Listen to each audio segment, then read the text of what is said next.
How do you know what shocks to get for your drag car? I don't know, Bill. How do we know? We're about to tell you. All right.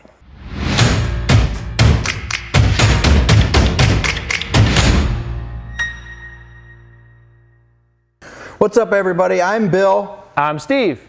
And we're going to try and tell you what you're looking for when you're going to go buy some drag racing shocks. I like to go drag racing. I like drag racing shocks, so we should figure out which ones we need on the car. Can't go drag racing without drag racing shocks. Probably not. Well, you can. You can. Actually, that brings us to our first shock I'd like to talk about is the single adjustable. This is just our regular 50/50 single adjustable that you'll find on a lot of street cars. Great street car shock. Yeah, don't get me wrong. You can take them drag racing. They're just not going to do anything extra for you in a drag racing scenario. So you could soften it a little bit or whatever you want to do. But as far as drag racing shocks, I want to get rid of the regular single adjustables.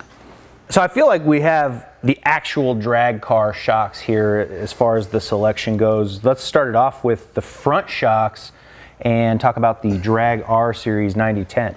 Yes, 9010. 9010 is referring to the style valving that it has. 90 being the compression valving, 10 being the rebound valving. And what that means is the rebound valving being a 10, much less than 90, it's really easy to pull out. Front end coming up very easy. Front end comes up.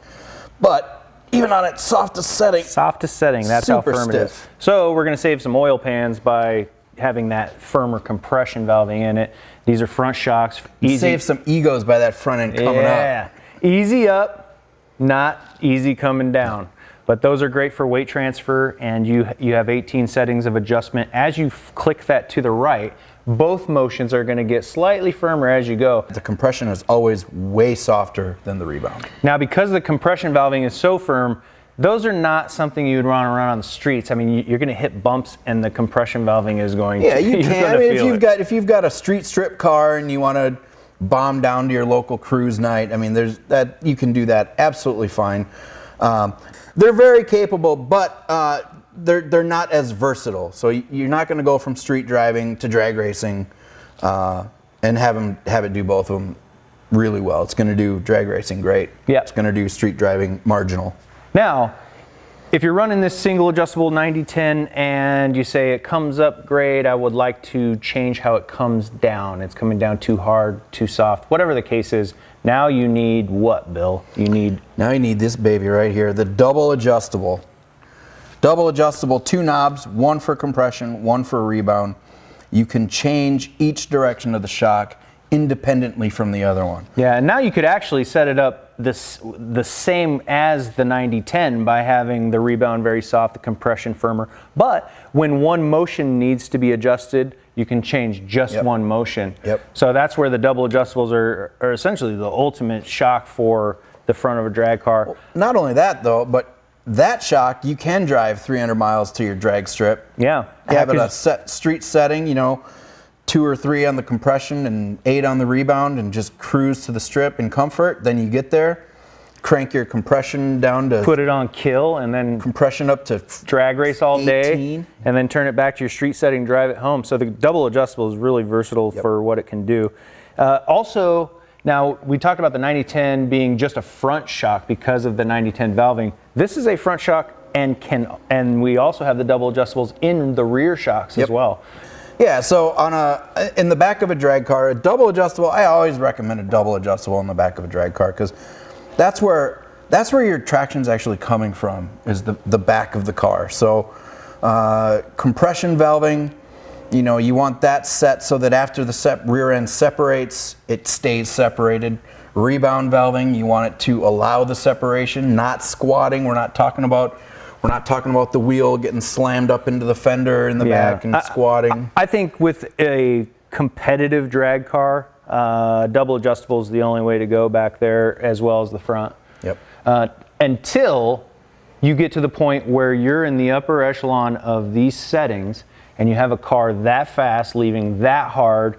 Cars that can run 60-foot times of 1.3, 1.2, somewhere less in there. than that, in the teens, 115, 110. Then what you may find is that you're still getting a slight bit of movement, even though you may be on the upper echelon of the settings, whether it be compression or rebound of the double adjustable.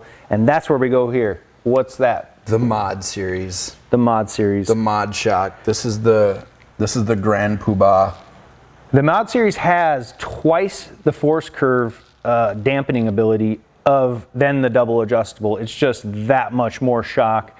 It is a whole different level of shock. And you can actually, it's got 24 settings on the compression and rebound. You've got a low speed bleed, so lots of control with this one. This is the one where you have a pro mod car or radial car where you're really needing to fine tune how the separation occurs and things like that. This is the shock that's going to be able to control that. Yep.